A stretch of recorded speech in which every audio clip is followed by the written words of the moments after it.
So this was a 50 years old female presented with the inferior wall ST elevation MI with the mild LV dysfunction, and you can see this is a RCA with right radial root, and this RCA seems to be okay. There's a mild lesion, so mostly culprit will be LCX.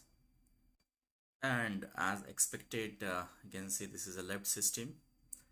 You can see how the load of thrombus in this LCX, and it is at the most of at the bifurcation point. There is a thrombus across the bifurcation. In this view, you can see there is a, it seems that there is a lesion in the proximal LCX, but if you see the other views, orthogonal views, you'll see that is a mild lesion in the proximal LAD. But you can see the thrombus load in this LCX and across the OM. So what should be the plan of management in such a patient? Patient presented with after around 6 hours of neck pain. So what would be your plan of management in such a patient?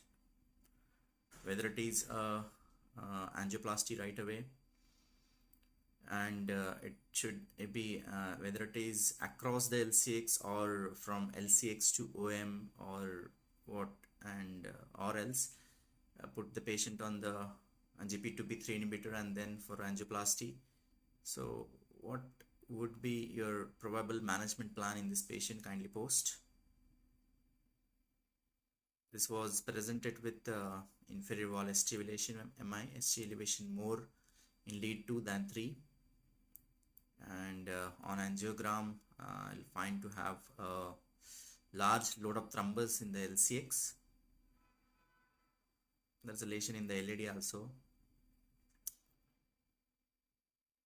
So the culprit artery is LCX, and in such a thrombus loaded LCX, whether you will stent right from the LCX to LCX or LCX to OM, or will you plan straight away bifurcation strategy in this patient,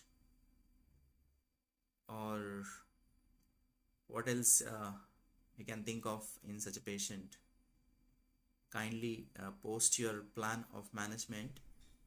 So we'll post the next video what we have done in this patient. So write your plan of management in such a patient. She was 50 years old, known case of diabetes, hypertension,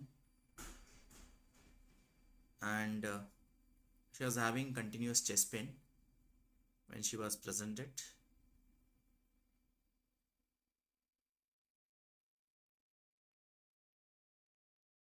Thank you.